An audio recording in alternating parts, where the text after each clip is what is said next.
I'm really excited this year to be bringing Hofesh Hector as guest director of Brighton Festival 2014. Hofesh, as many of our audience will know, is the extraordinary choreographer, musician, visual artist who has worked at the festival now since 2008. Hofesh Hector Company has been resident with Brighton Dome and Brighton Festival since that time, and we've commissioned him and his company repeatedly over the years. And we feel that now it's incredibly exciting to be giving him the role to lead the festival and bring the artists that he particularly feels show the way he sees the world. Hofesh's work is incredibly imaginative, inventive, sometimes shocking, beautiful dance work and extraordinary in its movement vocabulary. There are moments of incredible symmetry and joy, but also real challenge and provocation. We feel that his take on the world is something that will really resonate with Brighton and Hove audiences, with Brighton Festival audiences, and be something that really shifts the way Brighton Festival presents itself to the world. Every year, a guest director comes and shows their unique take on the world, and this year's no exception. Hofesh, as a choreographer, obviously has brought a concentration on dance to the festival programme, but the whole programme is as eclectic and varied as ever. This year, Hofesh has brought a number of choreographers that he really admires and respects. Particularly, we look at William Forsyth's work.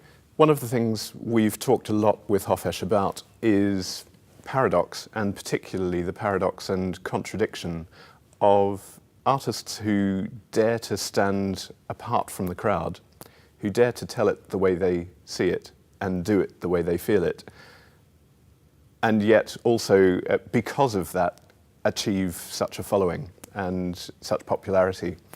And there's a tension in there which I think Hofesh finds really curious, and we've really enjoyed exploring. Part of what's important about Brighton Festival is that it brings new work and that we create new work with some of the world's best artists.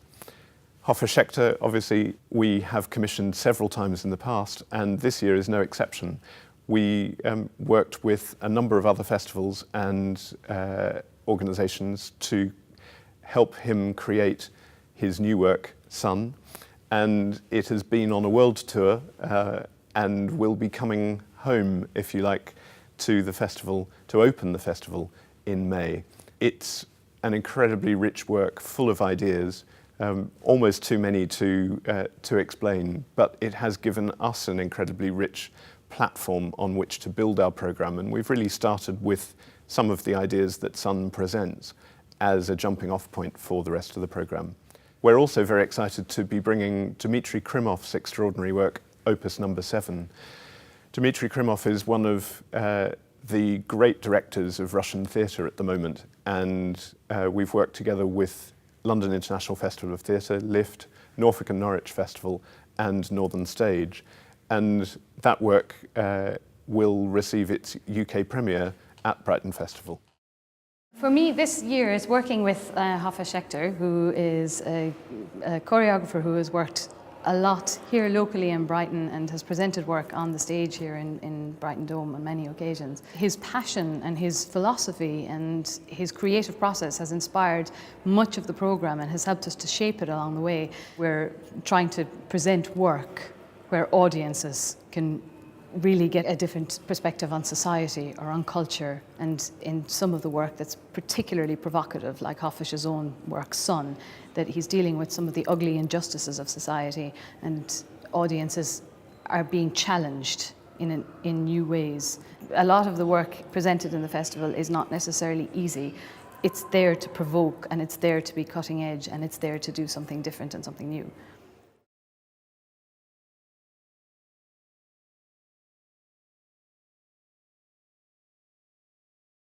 Our goals are to excite and stimulate and challenge We find theatre audiences for the festival are really animated and curious, and so it's really about delivering to that appetite and also constantly pushing people to try something slightly different or taking a risk. Two productions that I'm very excited about are a piece called Opus number 7, by a Russian company who's directed by Dmitry Krimov.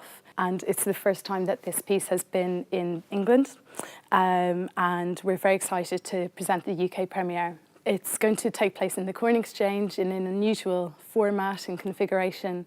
And it's such a beautiful piece. It looks at the notion of exile and the journey of immigrants, and also looks at the role of the artist in society. So I'm really excited about that. It's huge scale. It's slightly bonkers. It's like nothing you will see. So it's a really unique opportunity to have it come here. The second piece is a piece called Tomorrow by Vanishing Point, a Scottish company who had presented interiors here in 2012. So I'm delighted to welcome them back. And we're a commissioning partner on this show. It's about care in our society, and in particular about older people and our relationship to elder people. I think it will be a really provocative show. I think it will be humorous, visual, very dynamic. It has an international cast. There's plenty of other pieces in the mix that I'm just so excited about. 'Tis a Pity She's a Whore by Cheap by Jowl is coming into the Theatre Royal. There's a new stage production of Joseph Heller's Catch-22 by Northern Stage, directed by Rachel Shafkin, who's from the US New York-based company Team, and I think she's an amazing director, so I'm really excited what she'll do with that. One show I'm really excited about is called Perhaps All the Dragons, and it's by a company called Berlin. It's going to be in an unusual space, in a church space, and it's quite a large installation, which is basically creating a huge table for 30 audience members to sit at, and they interact with a number of screens through their experience. And they hear stories about transformation and stages of life or different choices that you make along the way that become quite critical. And they've gathered these stories over years and years of travelling. A lot of the digital screens will also interact with each other. So I think it will be really exciting on a kind of digital level as well. There is a show called Bring the Happy, which I think will be a very delightful show, because basically it's an installation that takes place over about 10 days. They'll be based in Anka Gallery, and anyone can roll in off the street and share with the Invisible Flock team about their happy memories, the areas of the city where those happy memories occurred. And basically the team will then plot all of that on a map and get as many people to respond and input into that, and create this beautiful story of Brighton through the happy memories of Brighton. Then that will also form into a beautiful performance that will take place in the Old Market for 3 days. So you can also see some of your stories potentially coming to life by the performers and the musicians. One thing that I have liked in the past, I love it all, but I think for me, sometimes during the festival, it gets very busy and you're seeing amazing shows. And I love the Meet the Artist series because it allows me to take some time out and to listen to the artists and listen to them talking about their process, whether it's a post-show discussion or a morning after. And it's a really nice opportunity for us, the audience, to respond and ask questions and hear more about the process. So yeah, I think that's actually one of my favourite bits. It's quite underlying around all the other amazing activity, but it's a really special part.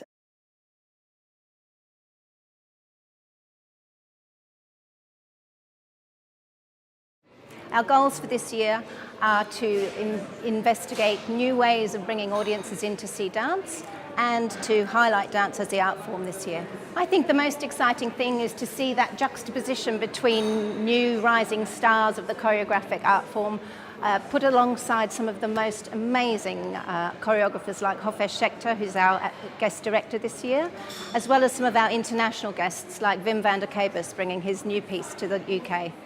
Well, as Hofesh is a choreographer, it means that dance will potentially have a higher profile in this year's festival. So we've worked in partnership with Hofesh to make sure that all Brighton audiences will have a range of different work to come and see. This year, we're going to start off with one of Hofesh's latest pieces called Sun.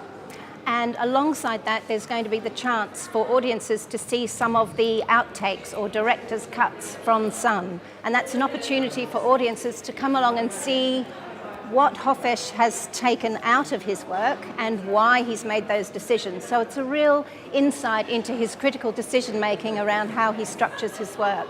I think that's an amazing opportunity, and it won't be done anywhere else in the UK. So this is a unique opportunity for Brighton Festival audiences. We've got a UK premiere of an international artist. As I said before, Wim van der Kabus' company's coming to present Talk to the Demon. So it's a UK premiere. It will only just have premiered in Europe. So that's a fantastic opportunity for all of the UK audiences to come to Brighton and see that piece of work. Another festival premiere will be Ben Duke's Lost Dog Company with Like Rabbits, based on Virginia Woolf's novella Lapin and Lapanova. So that's a Brighton Festival commission, and so it'll be the world premiere here, and we're really looking forward to that. That'll be great.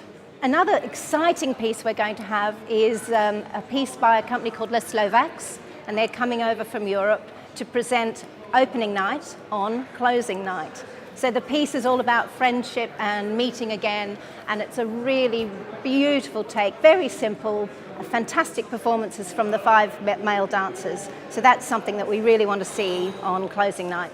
I think I'm really looking forward to seeing Three Score Dance Company, a company based in Brighton, and the dancers are all over 60, as the name suggests, and they're going to be creating a piece of work for the train station, and that'll be presented during the hustle and bustle of daily life at Brighton train station over one weekend in the festival. And that's going to be choreographed by James Finnemore, who's one of Hofesh's dancers. So the company are really looking forward to that, and I think that'll be really exciting to see something set at the train station.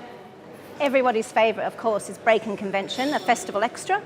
And we're really looking forward to seeing all of our young dancers across Brighton coming into the venue, really livening the place up and having that fantastic opportunity to get on stage with those brilliant artists that are coming down every year through Breaking Convention.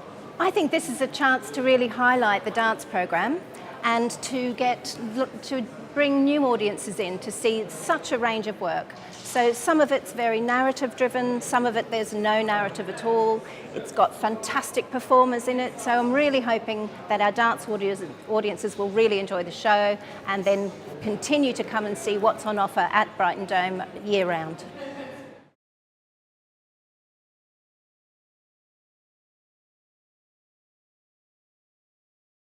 As always, we want to make the programme really mixed and diverse, unpredictable, so that there's something for everyone. I like to take a few risks in the programme. We can go after a lot more rare work, which we wouldn't always be able to bring in. So there's a real mixture really, going from legendary kind of country icons through to interesting new sound work. It can be much more diverse, if you like, and dynamic, and because of that, unpredictable. Emmylou Harris, we're always very happy to have a legendary country singer in the house. Last year we worked with Lucinda Williams, which was really exciting, and want to keep that tradition going of country icons. So, Emmylou, as I'm sure most people know, is right at the top of that country royalty. It's bringing that beauty of that American songwriting and storytelling to the festival. The American artist Cat Power will be joining us in the festival. So it's an artist that we've been very keen on working with at Brighton Dome for a very long time. So Chan, whose Cat Power came back with a new album last year, and in the UK I think we've been waiting very excitedly to have her perform live. So it's a delight to have her as part of the festival. Well, Hofesh is not only a choreographer but a composer and a drummer, so he's very passionate about music, so it meant that there was considerable dialogue with us around ideas. And I like the edge that he has in his work and the repetition, you know, in his dance work. So it's quite mesmerising. So I think for me as a music producer, that influenced things quite a bit. So if you take Simoon, for example, you know, there was a direct thinking between Hoffish and Simoon, you know, as a repetitive, percussive piece of work. So, you know, as soon as Hoffish saw that, he was extremely excited about it. So that was brilliant. And then you take like the Hauschka piece, for example. You know, there's a similar, you know, so obviously a percussive piece along those lines, and that kind of thinking of repetition, you know, that we see in the dance movement, and that kind of minimalism played out transpires into lots of elements of the programme. You know, from Will Gregory's mood work, there's an exhibition called Music, Time and Space in the Founders Room, which is continuous music boxes that the audience or that people can engage with. So the scores have been made mechanically by the university, students at the university. It's the lines along the wall, very repetitive structures like the Simoon and like the Hoffish, you know, sound that he uses in his work and the moves. And so I think as a theme, that's really kind of crept through.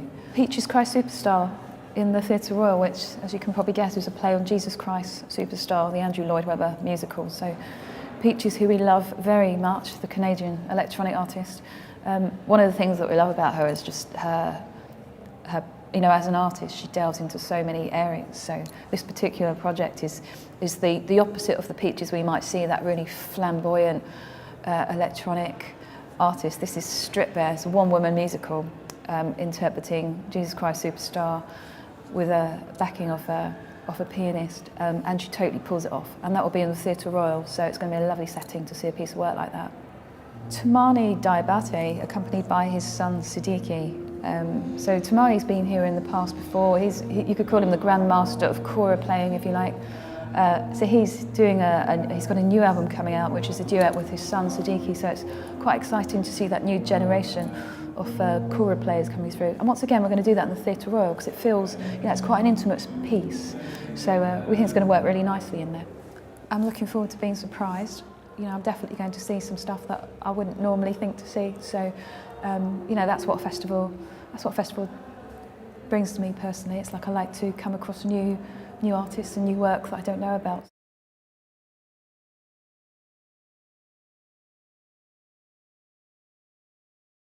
I think what's been really inspiring for this year's festival for me is to have Hoffish as our guest director. He's got this enormously broad eclectic taste in music that he uses in his shows, and I mean everything from, you know, Bach to Joni Mitchell. So it's been a real challenge, but actually really interesting to try and find a classical programme that reflects that. So we've got the City of London Sinfonia with conductor Stephen Layton and the Hilliard Ensemble giving us a concert of Arvo Pärt and John Tavener. John Tavener, obviously, who died recently, so he's very much in people's minds.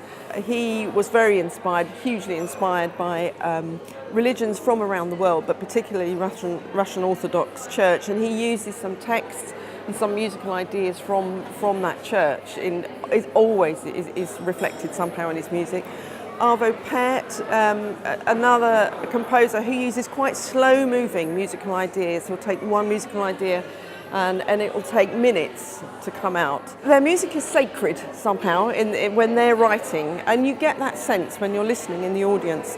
I won't say it's a spiritual experience because I don't want to stop anybody going, and it will be in a church. We've not put it in All Saints Church because it's religious music. We've put it because it will be a quiet, open space, and that's what that sort of music really requires.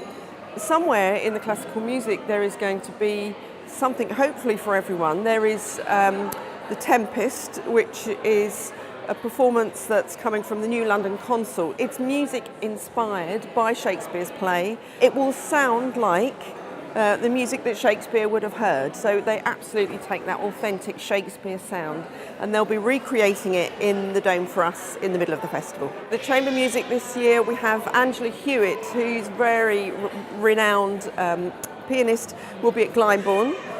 She's going to play Bach's The Art of Fugue. So that'll be our celebrity recital at Glyndebourne.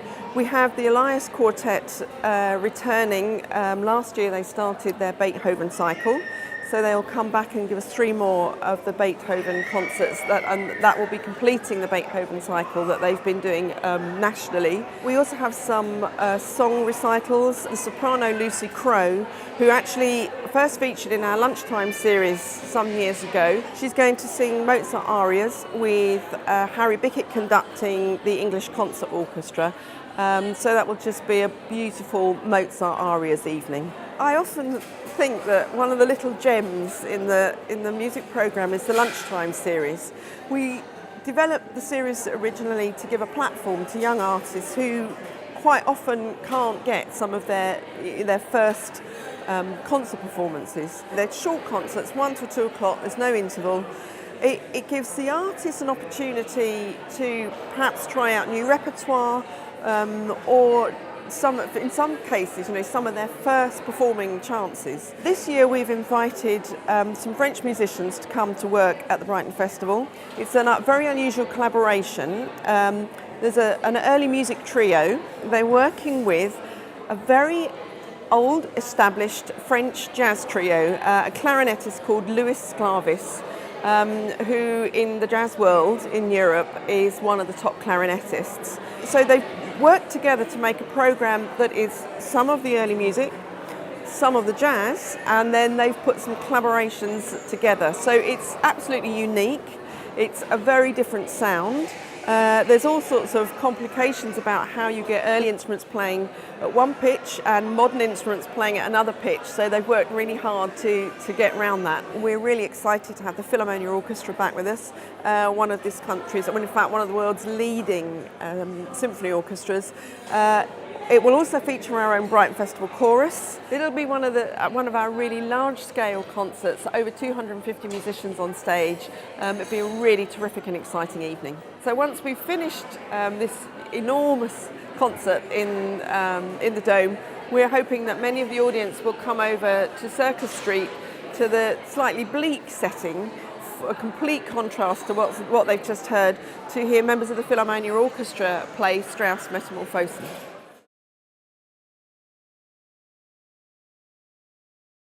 So we have a whole range of artists who are radical and challenging on the one hand, but also incredibly accessible and attractive because of the work that they have made. People that come to mind are Yinka Shonobare, the extraordinary artist, probably best known for his Fourth Plinth work in Trafalgar Square, The Ship in the Bottle, who's making a new work for us in the old History Centre, the old reference library of Brighton Museum, and that will be called the British Library. British Library by Yinka Shonobare is really a celebration of the diversity of British culture. So the aim is to make an art installation that in appearance looks like a library, which obviously references the site of the old reference library. So when you come into the room, there'll be thousands of books positioned on the shelves, and each book is covered in Yinka's signature fabric, which is this very beautiful, exquisite African fabric. And on the spines of each book will be the names of different people, notable people who've come in to Britain during the course of history and recent times who've made a contribution to society here.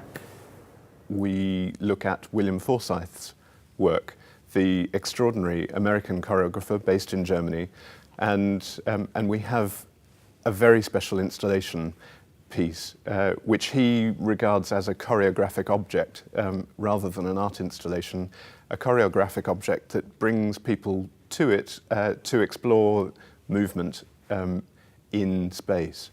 And that piece is going to take place in Circus Street in the old municipal market. William Forsythe's piece, Nowhere and Everywhere at the Same Time, which is 300 pendulums that are each individually manipulated by a motor, computerized and moving, will be, I think, a very special experience for people, and a great celebration of a wonderful choreographer that has been a seminal influence on Hoffe Schecter's work. We're inviting Swedish artist Jakob Dahlgren to come to Brighton.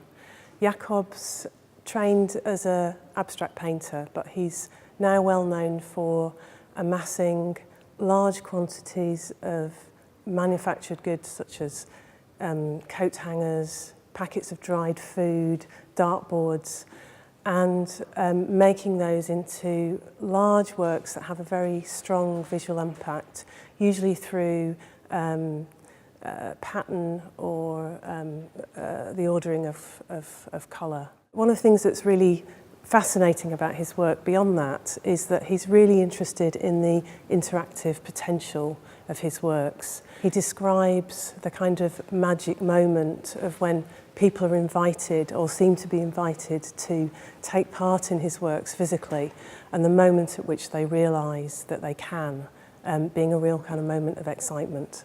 We're going to be bringing 2 works to Brighton.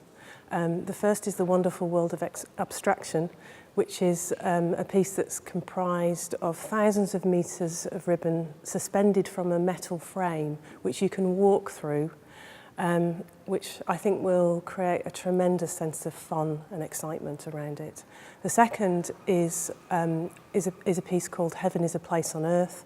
It's made of over 700 sets of bathroom scales in kind of candy colour, pinks and oranges and blacks and purples. We're also going to capitalise on the interactive potential of the works through a co-commission with South East Dance. We're going to be inviting choreographer Charles Linehan into the space as artist in residence, and he's going to be producing a series of public performances across Jakob's works and through Jakob's works during May. Well, Hoffish is not only a choreographer but a composer and a drummer, so he's very passionate about music, so it meant that there was considerable dialogue with us around ideas. And I like the edge that he has in his work and the repetition, in his dance work, so it's quite mesmerising. So I think for me as a music producer that influenced things quite a bit. So if you take Zamoon, for example, there was a direct thinking between Hoffish and Zamoon, as a repetitive, percussive piece of work. So, as soon as Hoffish saw that, he was extremely excited about it. So that was brilliant. There's an exhibition called Music, Time and Space in the Founders Room, which is continuous music boxes that the audience or that people can engage with. So the scores have been made mechanically by the university, students at the university. It's the lines along the wall, very repetitive structures like the Zamoon and like the Hoffish, sound that he uses in his work and the moves. And so I think as a theme, that's really kind of crept through. So every year, part of House, we like to work with an established artist, but also more emerging artists who are also working throughout the region. And we do an open call submission, and we ask each artist to make a point of connection with the lead artist, which obviously this year is Yinka Shonabare. So the people involved this year were selected and interviewed. And working with partners, they've each made a kind of personal response to the idea of immigration, migration, seeking refuge. We have 4 different projects that are going to be sited in different locations throughout the city. We have sculpture, we have new media, and in each case they're really interrogating the idea of the thematic. Tobias Revel, for example, whose work is going to be at Lighthouse, he's very interested in technologies and the ideas of citizenship and how that today comes to be reflected in technologies where there are no borders like there are with countries. So looking at the flip side of that and what does that mean in today's society, a very networked society. We have Philip Hall Patch, who's an architect. He's based in Brighton. He's Iranian and half British, and he's making a new piece that actually utilises salt blocks. And he's making a piece where the salt will be displaced by water throughout the month of the festival in the Waste House at the University of Brighton. We also have Leah Gordon, whose work will be in the Regency Townhouse. And for a number of years, Leah's been working on an idea of actually the shared histories between Haiti and here in the UK, which is partly a personal response based on her and her partner's experience of that, but also comments on some much larger ideas and issues in society like the Haitian Revolution and also the abolition of slavery, for example. And then we have a really exciting project by 2 really emerging artists who've recently graduated from the LCA. They are Rosanna Martin and Esther Svensson, and they are creating a very beautiful, intimate installation in the Regency Townhouse made of ceramics and glass, which is a kind of journey, a kind of implied narrative of what it means to be an immigrant today. I think the most important aspect of the festival for me really is that sense of discovery. It is the chance to see, whether it's film, piece of theatre, piece of music, something that you just wouldn't get the chance to see the rest of the year. Most of the films in the programme haven't existed before to be seen in cinemas in the UK, so new digital versions are being made at the moment, so it's very exciting being able to present these films in Brighton. Well, with the film programme, we've sort of connected things thematically to Hofesch's programme, so a lot of the films that we're screening deal with issues of transition and transformation. There's a real cluster of coming-of-age films, so that was sort of really the starting point for the programme. We have a programme of films called Cinema of Childhood, and that's been curated by the filmmaker and film critic Mark Cousins. Mark's made a documentary called A Story of Children and Film, and to complement that, we've put this programme together. So it's a range of films from around the world. It's a very international selection from China, Iran, Japan, from all over. And there's certainly films that I think most audiences would never have seen before. They all have children as the main protagonist at the centre of the action. So they're films about children, they're not necessarily films for children. There's a film called Tomka and His Friends, which is a 1977 film from Albania. I mean, we don't see many films from that part of the world, but it's a very special film. Hasn't played in the UK before, so people would never have had the chance to see it. It's a lovely film about childhood, about growing up, and about all the issues that come with that. So that would be one of my personal picks. One of the highlights is we've put a programme of films together to coincide with the dark and stormy Crime Literature Festival. So that'd be a selection of films with Brighton connections, with special guests and introductions and Q&As and so on.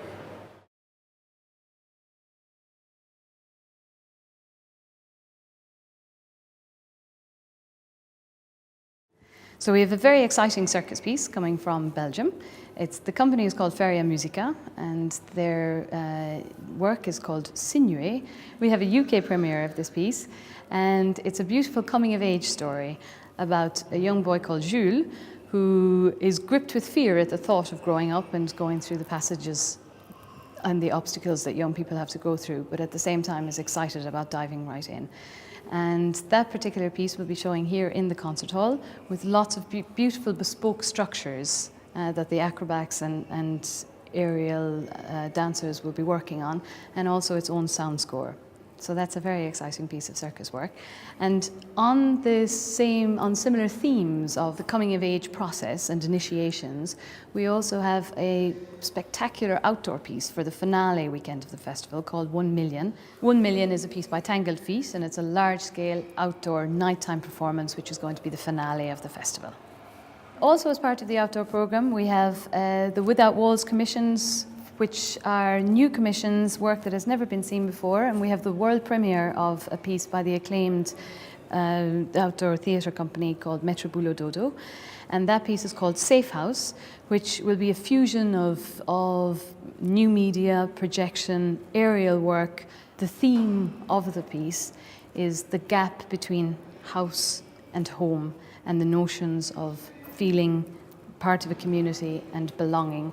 And the artists aerial dancers and acrobats will scale the walls and pound through the streets to provide a spectacular scene over one of the weekends of the festival.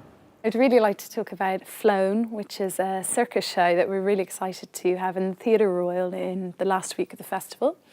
It's by a UK company, Pirates of the Caribbean, and it's quite unusual to have UK circus artists featured, so it's great. It's fantastic in terms of the acrobatics, the skills that they display, and there are 10 performers in total doing some amazing circus work, but it's also very funny and irreverent, and it's set around a kind of a theatre production that goes wrong, no one's ready, people are forgetting their lines, all of those things. So it's very apt sitting in the beautiful space of the Theatre Royal.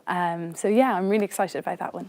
We also have 2 smaller pieces that are commissioned for the Without Walls outdoor programme, and those pieces are by Acrojou, which is a small-scale show called Frantic, which will be done in the seafront, and The Legend of Hamba by the British African theatre company Teatro Fahudzi, who are looking at an African mystery play about a protagonist who goes off to war. His name is Hamba, and through adventures great and small, 100 years later, he's still rambling around, meditating, and generally being a picaresque character.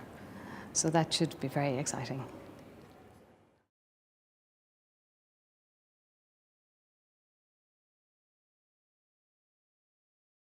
I hope they sort of bring people the best in new books that are coming out this year, the best authors, but also provide some lively debate and hopefully entertain people a bit as well. I think it's a series of contrasts this year, which really excites me. So I think there's lots of very varied programme. So we've got Irving Welsh discussing his new novel, The Sex Lives of Siamese Twins. At the other end of the spectrum, we've got Simon Thurley, the head of English Heritage, discussing his book, The Building of Britain, which is a kind of grand sweep architectural history of our country. We've got Bob Stanley, one half of St Etienne, talking about his book, Yeah, Yeah, Yeah, which is a history of modern pop from the 1950s to the year 2000. He's going to be discussing that with Alexis Petridis from The Guardian. We've got another memoir, which is Edmund White. I'm really excited about the American gay memoirist Edmund White, who's going to be in conversation and reading extracts from his new book, Inside the Pearl, which is about his life in Paris in the 1980s. We have a celebration of Brazilian literature, brought to us by the magazine Modern Poetry and Translation. And we have some maths. We have Alex Bellos discussing his new book, which shows the ways that numbers are reflected in life and life is reflected in numbers. And also on that kind of theme, we have David McCandless, the infographic data visualization expert, who wrote an amazing book called Information is Beautiful. He's going to be coming down and talking about that. We're putting together a big migration debate. It's taking place on one of the Saturdays in the concert hall, and it's being chaired by Simon Fanshawe, the broadcaster and author. And it's trying to look at, take a global perspective on migration and immigration, look at it not just historically and how it affects us in the UK, but how it works all around the world. It's something that I think really will tie into Hofhesch's programme and the way that he has constructed the festival this year. Well, one of the things I'm really looking forward to this year is our first ever crime festival. So the last weekend in the festival, we're devoting the literature programme to celebrating crime literature. It's called Dark and Storm. We've got about 5 events. We've got Stella Rimington, the ex-head of MI5, in conversation with James Naughty from the Today programme, talking about how spies are represented in literature. We've got the journalist and author Tony Parsons discussing his debut novel, and we've got local author Peter James, that people probably know, his Roy Grace books. I'm really looking forward to Griff Rees from Super Furry Animals coming to Brighton. He's one of those kind of multidiscipline artists that I think will really fit well into the festival. He's got a book coming out next year which documents his journey across America looking for a Welsh-speaking Native American tribe. That's a kind of crazy eclectic project that I think will really appeal to Brighton audiences. He's also got an album coming out, and he's also made a film of it with the artist Pete Fowler. So I think that's something that I'm really, it's going to be a really wonderful evening. One of my personal highlights is going to be Jeremy Deller, who I'm a huge fan of, the Turner Prize winning artist, who is coming and doing a desert island pick slot with us, where he picks his 10 favourite photographs and explains why they mean so much to him. I'm also looking forward to A.C. Grayling, who's going to be talking about his book, The God Argument, which he discusses the case against religion and the case for humanism. Those are the 2 events I think I'm most looking forward to.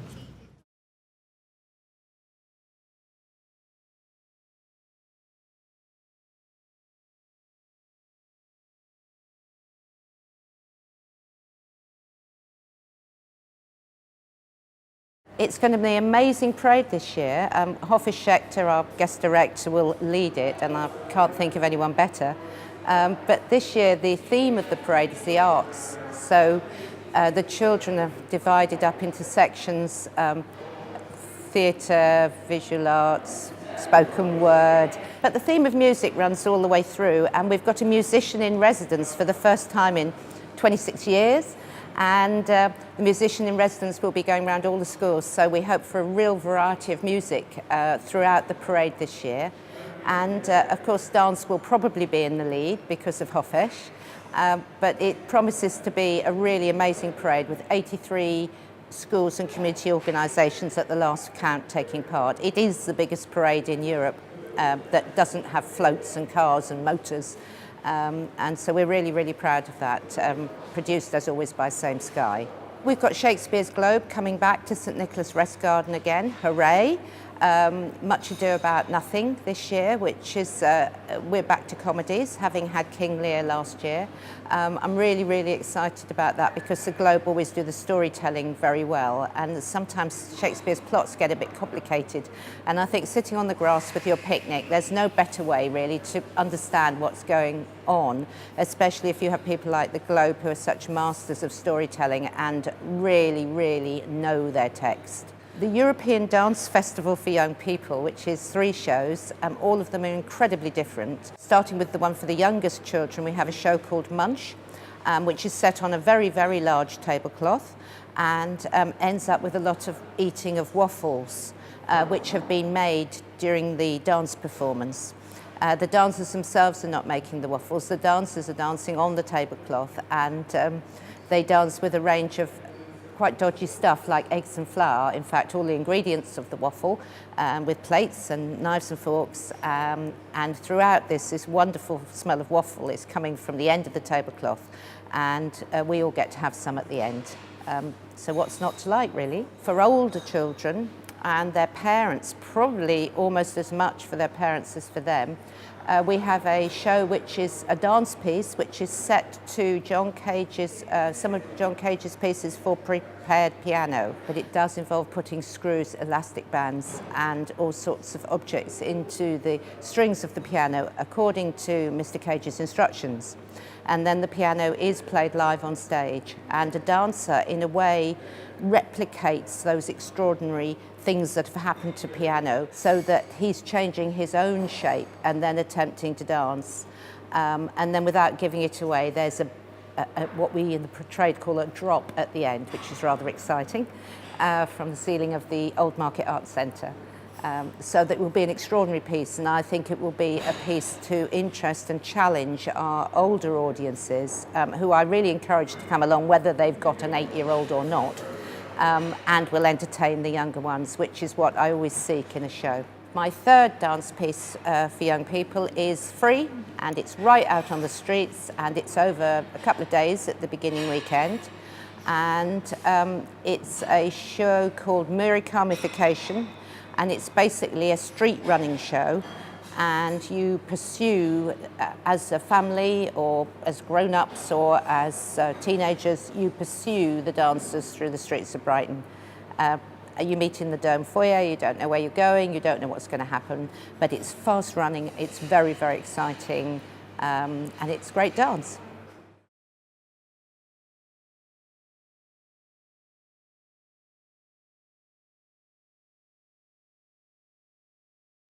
I think this year I really wanted to make sure I had a spread of events for all ages and things that were engaging in terms of being classic books, but also new books that are coming through, interesting events, a mixture of workshops and talks and things for adults and tiny people as well.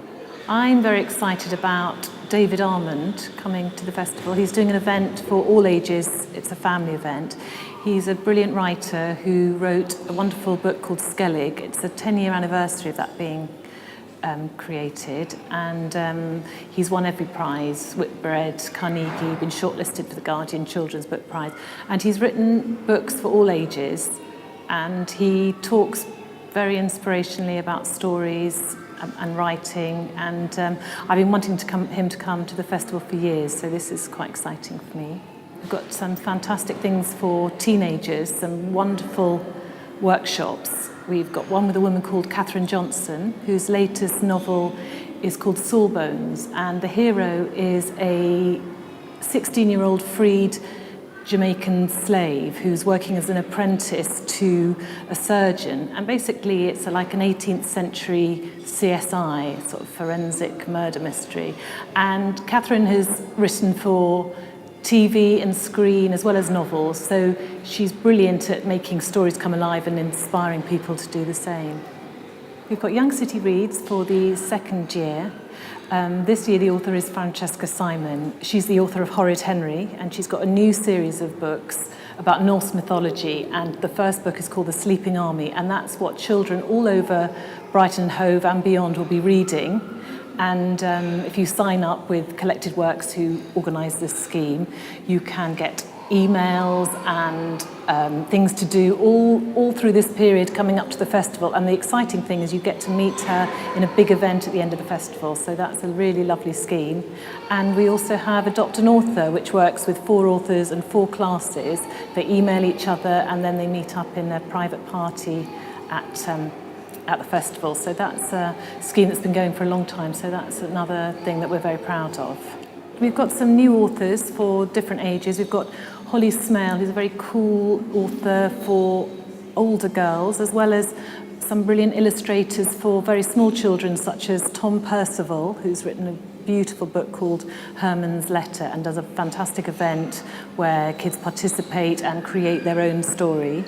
And author and illustrator Eva Katzler and Jess Michael are doing an event for very small children.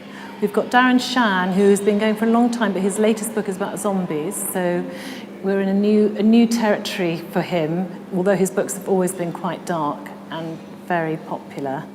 So we expect a bit of a scrum there. And we've got an illustrators evening, which the nice thing about that is that all the illustrators are graduates of Brighton University. All 3 illustrators will be in conversation with John Lord, who's the Professor Emeritus at Brighton University.